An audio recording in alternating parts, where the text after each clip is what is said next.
today I'm trying to share science-based psychology on my YouTube channel. Don't forget to subscribe if you haven't so that you don't miss any new sessions that we are preparing and sharing here. Today we will be discussing about compassion and how can we be more compassionate towards ourselves and other people.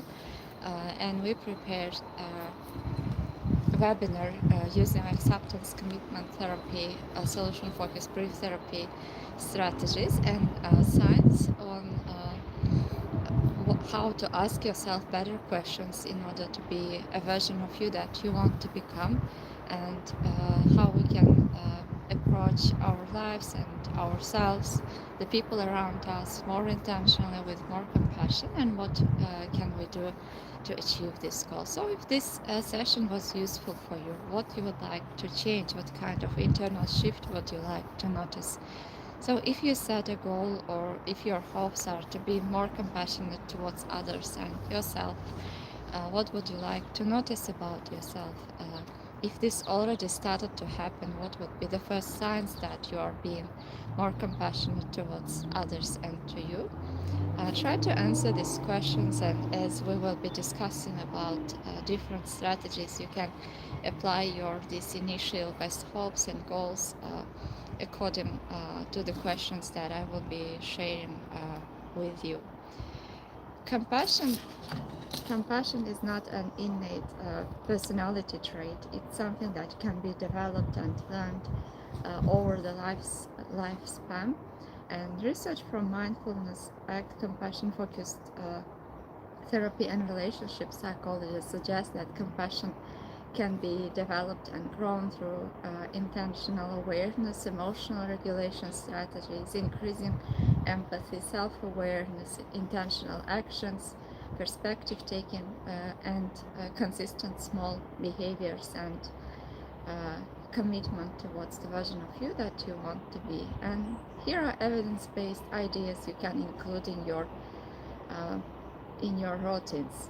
Asking yourself who I want to be in the relationships, in the way I'm approaching myself, in the way I'm approaching my work, and being compassionate towards yourself and others requires a lot of awareness and intentional actions and planning as well.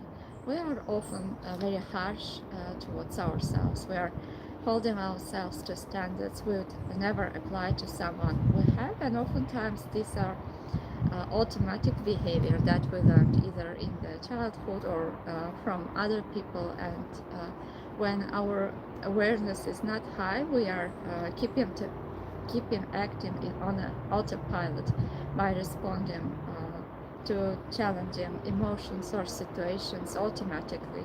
And one of the reasons of it is that we're not aware of our triggers and emotions we have at that moment, and this can cause strong reactions. And so today we will be discussing about the science of being kind to yourself and to others, and about self-compassion. And you will learn what self-compassion and compassion actually is, and common misconceptions about it, and neuroscience behind it, what decades of research has revealed, and how it differs from self-esteem, and practices that you can start applying and learning and using in your everyday life. So why relationships with ourselves or with other people can become difficult?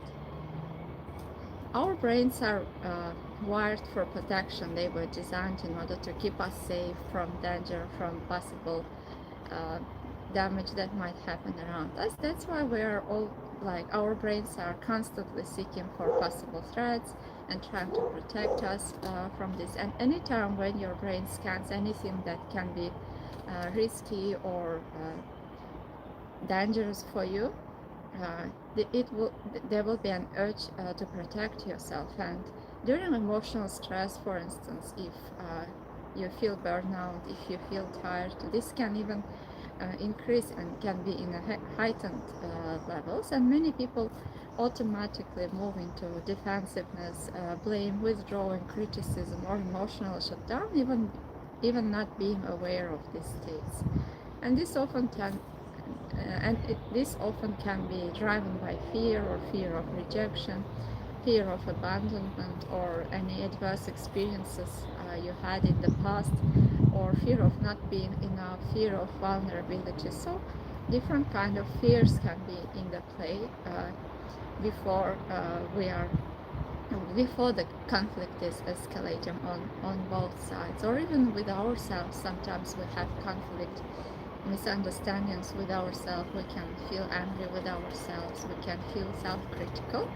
So this can be, maybe we are trying to avoid mistakes that we have done in the past, or maybe we are automatically afraid that something will happen, and this causes a lot of self-criticism and harsh approach towards ourselves. And ACT research shows that emotional suffering often increases when people fight internal experiences instead of responding flexibly to them.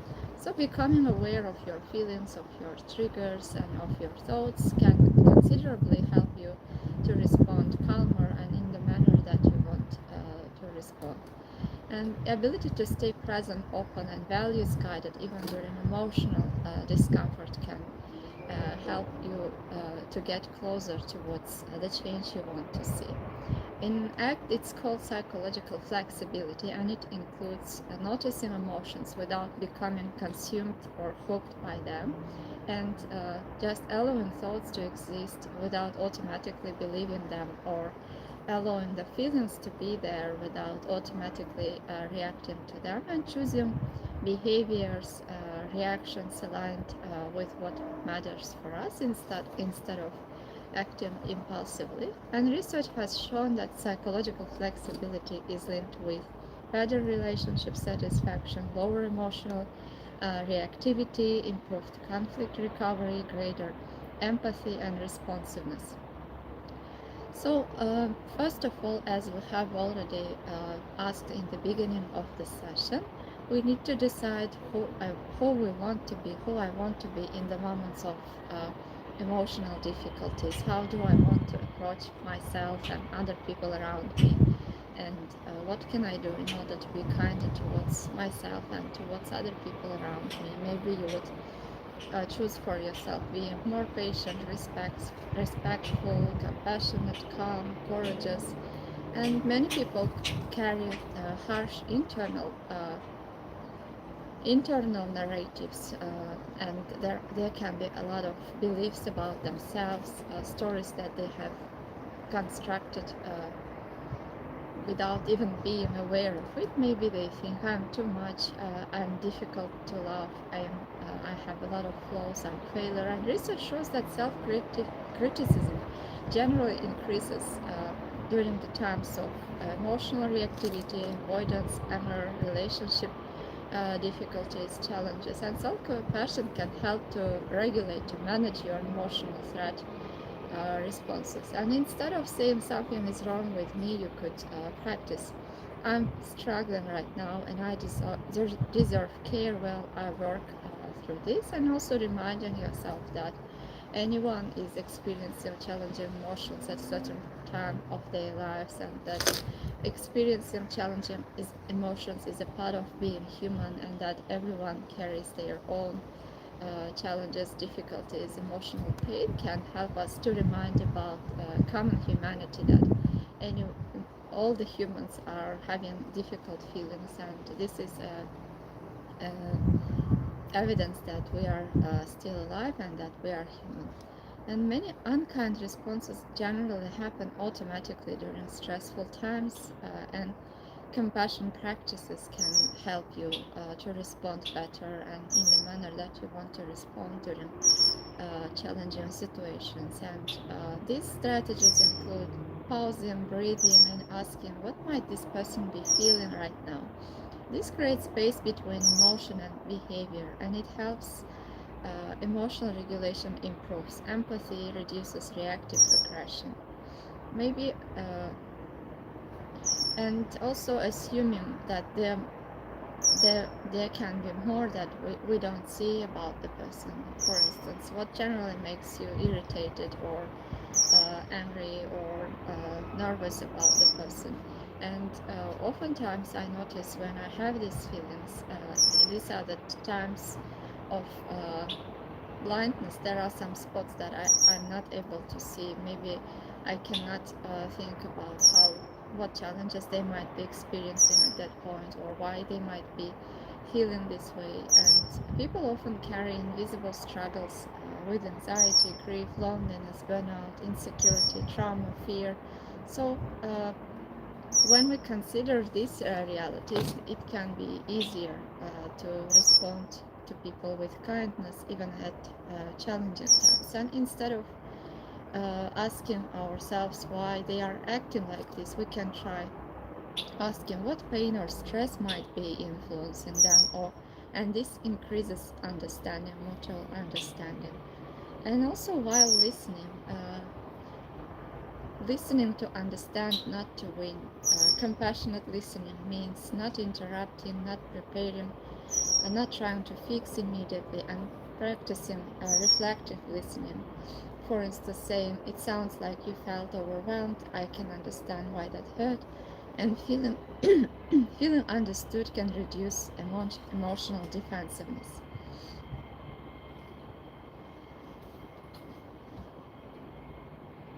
There were a lot of things and strategies that I learned while I was researching this and preparing for this webinar. And I realized that oftentimes, even if we have good intentions, sometimes the way we are speaking, and especially when we are anxious or have our own challenges, it's more difficult to track how can others perceive us, or how can we seem while like in our conversations. And this webinar and these strategies were helpful for me to increase my own awareness about my own responses, about my own reactions, and to be able to understand what change I would like to see and how I can achieve this change. And also, another strategy is speaking to others the way you would during your hardest days. For instance, asking yourself, would I say this if I knew they were deeply struggling? And compassionate communication can include warmth, patience, gentleness, curiosity, respect. Criticism can be turned into curiosity, assumptions can be turned into more questions, and contempt can be turned into understanding. And people often want emotional acknowledgement before solutions. So compassionate responses can sound like, "That sounds really difficult. I'm sorry you are going through that, and I can see why you feel that way." And validation creates emotional space where you can continue to discuss about challenges that you are experiencing. And changing perspectives, practicing perspective taking, try imagining other person's fears, pressures, history, emotional needs, insecurities might help. And if I had lived their life exactly as they have, might I react similarly? This kind of questions can help to change perspective and help you to see from the person's perspective. And offering small consistent acts of care. For instance, once we have decided that we want to be kinder, more compassionate, how will we show this in daily life? Maybe it's checking in with people around us, remembering what's important for them, helping without being asked, expressing appreciation for their support, for help, making time for them, encouraging others, noticing good things in them, good features, and responding reliably. And small repeated actions found to build trust and emotional connection.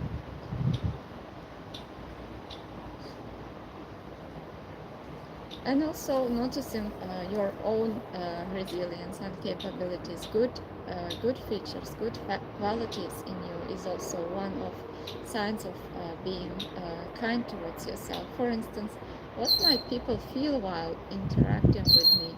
What energy do I spread, and how would I like it to be instead? And asking what happens in conversations when people feel most comfortable with me. One day I noticed that people opening up around me, or When do I feel when people are feeling good around me?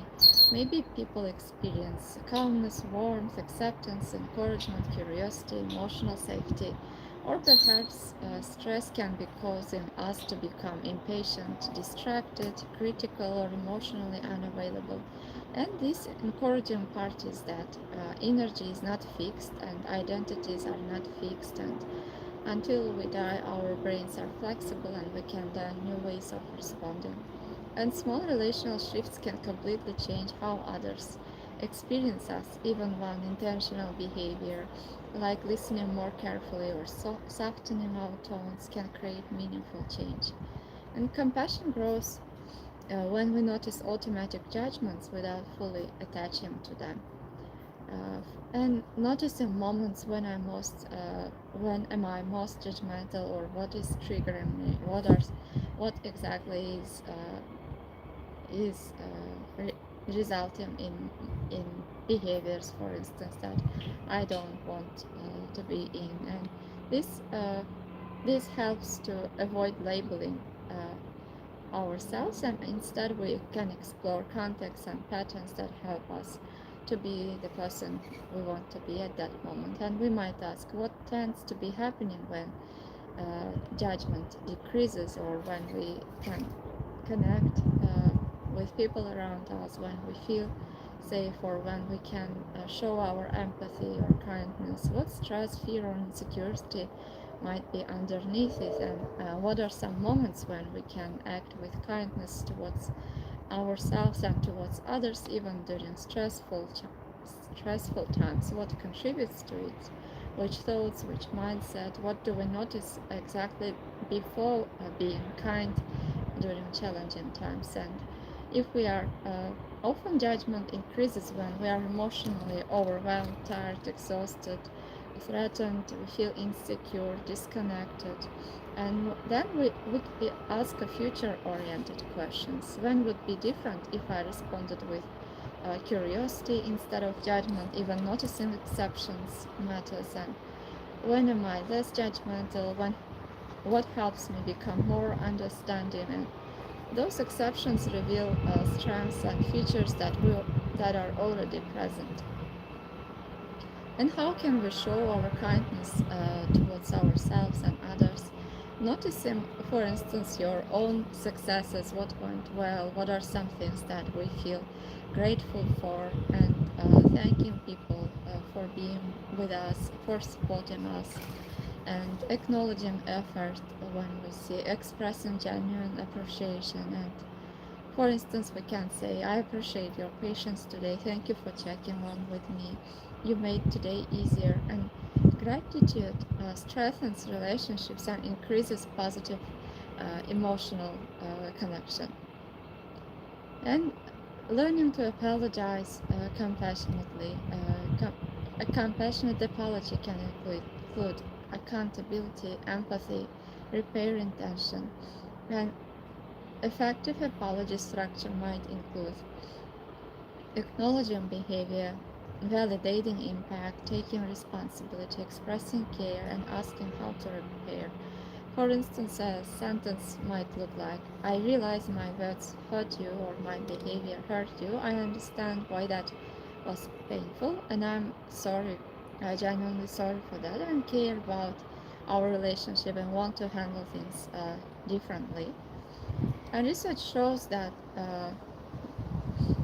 loving kindness meditation can also increase empathy, positive emotions, interactions, social connections, compassion towards self and others.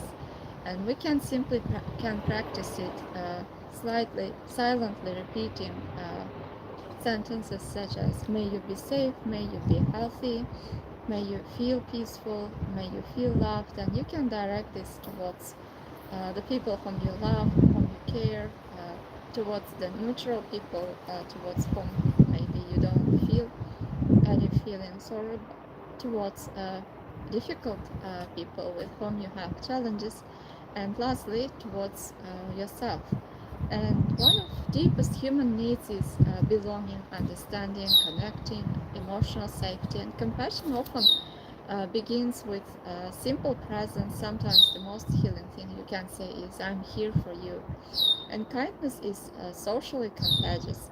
When people witness patience, empathy, emotional honesty, respectful communication, they are more likely to mirror those behaviors, especially our kids, our members of our family. Actually, when we are being kind towards ourselves or people around us, we are modeling behavior and that they would probably automatically carry it into their future, and this might help them to cope better with challenges with their own relationship problems.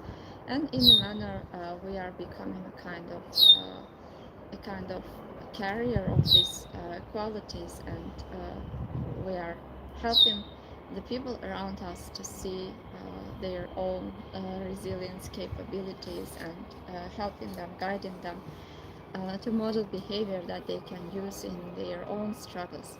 And compassion spreads through cultures, families, friendships, and communities. And also, during the conflict or challenging moments, oftentimes the research shows that we are getting hooked and staying hooked by certain thoughts, maybe feelings. It can be uh, assumptions about the world or about ourselves or about what people think. That's called mind reading. Catastrophic thinking, thinking about the worst, scores keeping, trying to win.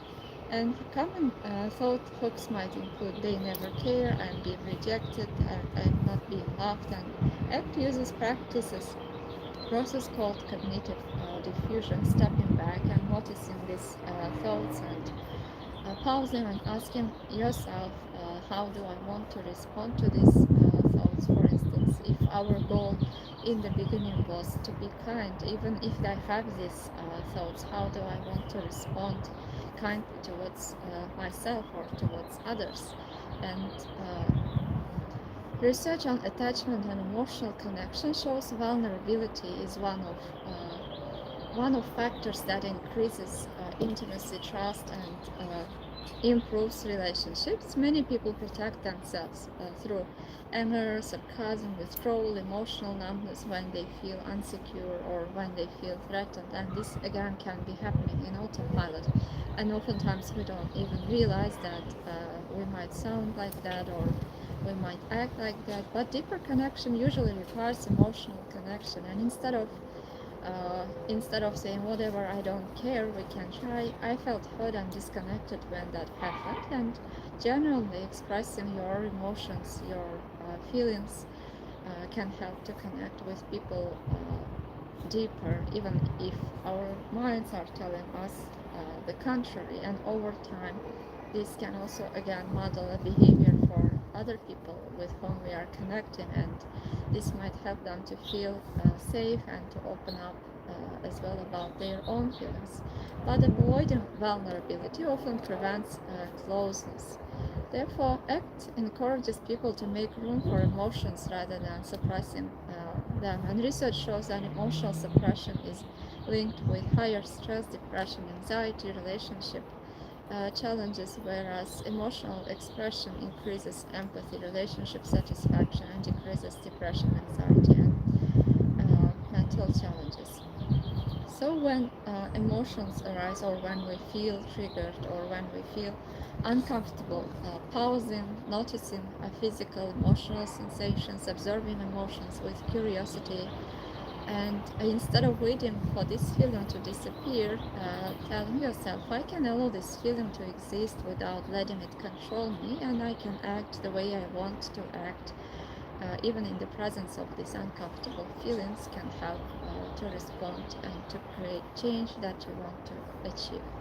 Relationship research consistently shows that connection is built by small, repeated behaviors, and it can include an eye contact, appreciation, active listening that we have already discussed, affection, responsiveness, curiosity, small acts of kindness. And healthy relationships are usually strengthened through consistency, emotional availability, mutual effort, small acts of care, and uh, daily connection practices can include asking, "How are you really feeling today? What has been stressful lately?" what's been better, what are your successes, what support do you need. And unfortunately, there are a lot of assumptions that relationships or yeah, relationships should look perfect, whether it's relationship with ourselves or with other people. But many people believe that healthy relationships or people who are in healthy relationships never fight, or that love and care should always feel easy, and conflict means incompatibility. However, research shows the contrary, and it contradicts this, and it reveals that all relationships, all close relationships, involve misunderstandings, emotional pain, and conflict from time to time, imperfection. And even the healthiest relationships are conflict free, and they are more adaptable, emotionally aware, and repair oriented. And ACT encourages moving from emotion driven reactions towards value driven actions, and asking what actions reflect the kind of person I want to be. As we have already discussed, thinking about past when you were able to resist your anger or overwhelming emotions, and to be kind towards yourself and towards others. What contributed to it? What helped you? Even during difficult emotions, for instance, if you value compassion, you responded gently. If you respected, you avoided contempt. If you wanted to connect, you stayed emotionally present. And uh, what difference would it make if this capabilities already started to show up during the day, during your weeks, and focusing on small achievable changes rather than per- being perfect, trying to be perfect, and instead of setting a goal of completely transforming yourself, we can ask, what's one smallest thing I could begin doing immediately, consistently. Maybe this would mean validating other people's emotions, staying curious during conversations instead of uh, judging yourself or others, listening without fixing, expressing appreciation, softening criticism, and asking, suppose tomorrow if you become someone who created emotional safety for others and for yourself, what would people notice about you first?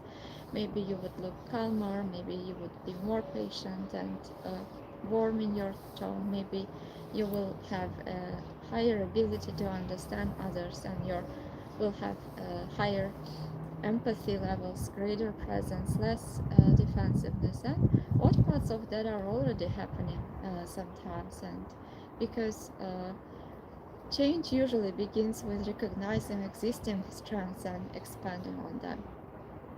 And each day sharing one something that you appreciate in others or in yourself, and uh, expressing gratitude, one positive observation about the other person. Research suggests that consistent positive interactions strengthen relationship resilience. And what is self compassion? Treating yourself and others with warmth and understanding when you suffer or fail, rather than harsh judgment and criticism. And Kristen Neff's common humanity term, it recognizes that suffering and personal inadequacy are part of shared human experience, and anyone can make mistakes, anyone can, and this is a part of human, not something that happens to you alone. And using mindfulness, holding painful thoughts and feelings in balanced awareness, neither suppressing them or identifying with them. And what is self-compassion? Not before we get further, let's clear up some very persistent myths that are uh, talking about self-compassion. One of them is self-pity. Self-compassion doesn't mean seeing yourself as poor or suffering or overwhelming. Self-compassion says this is hard and suffering is part of being human, and what we can do next.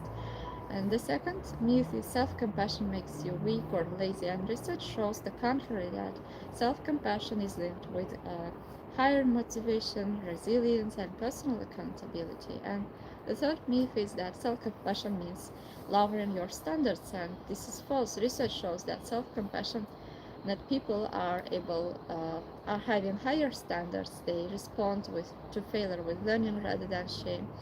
And self-compassion is being selfish, and this is wrong. Actually, research shows that self-compassionate people have better relationship and more caring towards others than towards themselves.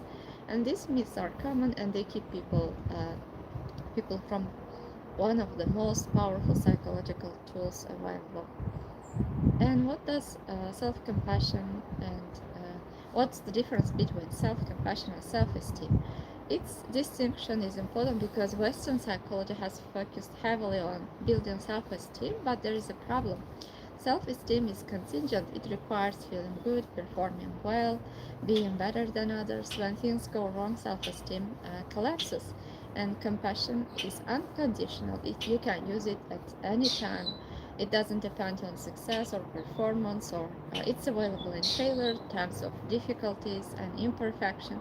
And research by Neff and colleagues shows that compassion predicts lower anxiety, depression, fear of failure, and perfectionism better than self-esteem alone. And it doesn't have self-esteem's dark side, narcissism, social comparison, and ego fragility.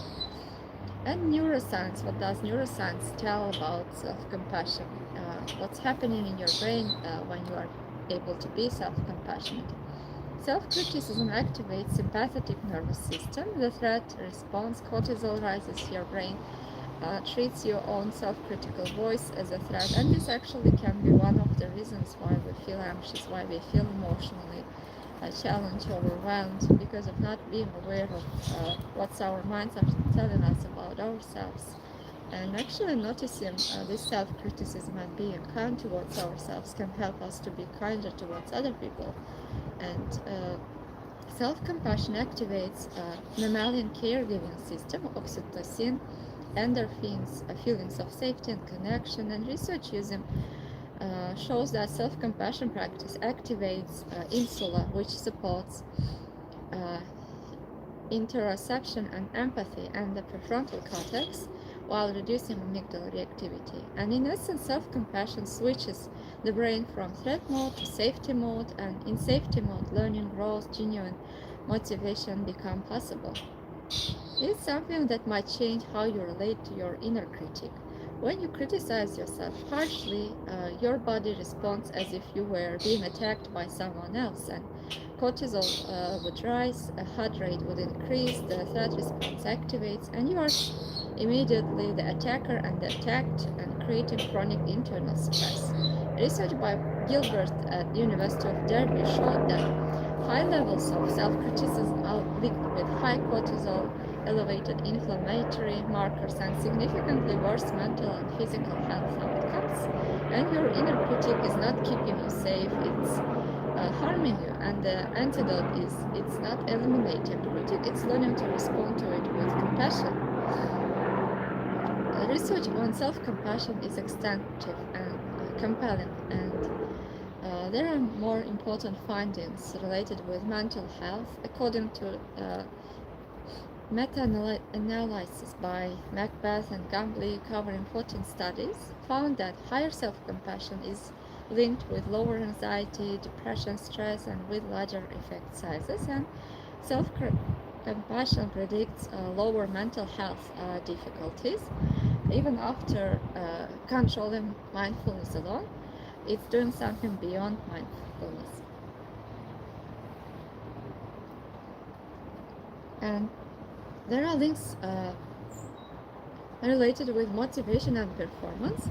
A study by Brins and Chen at Berkeley University showed that self-compassion and self-esteem predicted higher motivation to improve after failure. And self-compassionate people spend more time studying after a poor performance than those who have lower self-compassion levels. And 12 studies showed that athletes who practiced self-compassion showed higher mental toughness, less fear of failure, and better performance under pressure. And uh, according to relationships, research shows that self-compassion people have higher empathy and compassion for others and more satisfying relationships, less fear of intimacy, and more authentic connection. You cannot consistently offer others what you withhold from yourself, and Regarding physical health, self-compassion predicts better health behaviors, more exercise, better diet, regular medical checkups, faster recovery from illness, and lower levels of inflammatory markers. And the fear many people have that if I would be kind to myself, I will stop caring about improvement, I will make excuses, I will become lazy. But this research shows the contrary. Self compassionate people take more responsibility for failures, not less, and they are more likely to say, I did something wrong rather than deflecting or denying. And if the shame says I'm bad, and when we believe we are fundamentally bad, there's nothing to do but hide. But self compassion says I made a mistake, and mistakes can be learned from and corrected, grown through. And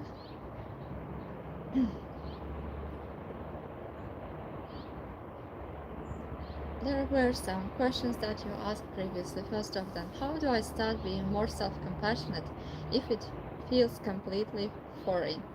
Starting with small actions. For one day, noticing your self critical voice or thoughts, and without adding more self criticism for having it, just noticing, letting it to be there. That's the first step. And then trying speaking to yourself the way you speak to someone who cares.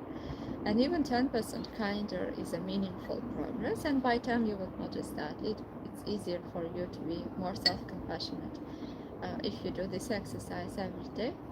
Another question is, what if I don't deserve self compassion? That's a thought. I don't deserve it is a thought, and it's in self, it's itself the inner critic speaking to you right now. And self compassion isn't something that should be earned, it's unconditional, and it's given like you would give it to any suffering human being, and you are the one, and you qualify. Another question you sent was, can self compassion help with trauma? Yes, with guidance, trauma-informed self-compassion approaches exist. Neff and Christopher Germer's mindful self-compassion program has been adapted for trauma. Professional support is important, and self-compassion practice sometimes initially increases pain before relief. Uh, if your culture says that self-criticism is humility, how do you reconcile this? Cultural context matters deeply. Some cultures genuinely value humility, and some collective over individual well-being. I would invite you to explore, is this self-criticism genuinely serving your growth and relationships, or is it creating shame and paralysis? And humility and self-compassion can coexist, they are not the opposite. And so we've been discussing about what kind of questions you can ask yourself if you want to learn to be more self-compassionate, kinder towards yourself and towards the people around you. And we've discussed about reasons why we might be acting contrary to it, including um, acting on autopilot, not being aware of our feelings or thoughts, and how mindfulness and asking ourselves different questions, changing perspectives, uh, trying to understand other people's feelings, how they might feel, how they might think, can help to increase empathy and increase self-compassion towards ourselves and towards others. And after deciding which version of us we want to see more often, setting goals for ourselves, planning and thinking or discussing, sharing with others what might be a kinder version of us can look like in action, and taking deliberate intentional action, small instances of kindness, noticing positive things, and feeling grateful for efforts and for the time people are spending, and learning to notice positive things that are happening in your life, other people's contributions. These were some of strategies we discussed, and we also spoke about neuroscience, how self-criticism and self-compassion, kindness impacts our brain, and what are benefits and what are negative consequences of self-criticism. And we also challenged uh, some beliefs you might have, wrong beliefs, wrong thoughts, where the science shows the contrary, that even if you think that if you will start to be kinder towards yourself, this would create more tension or you become lazy. This research shows the contrary, that people who are more self-compassionate are more successful in their relationships, in their careers, and they have less mental health challenges. And so we also discussed about three components of that were developed by Christian Neff. So I hope this webinar was helpful for you. If you have further questions, don't forget to subscribe and to leave your questions in the comments. And if you have any ideas which topics you would like to hear from me here, if you have any questions, you can always share them in my website or leave them here. Thank you for your time. Take good care of yourself and see you in the next videos again.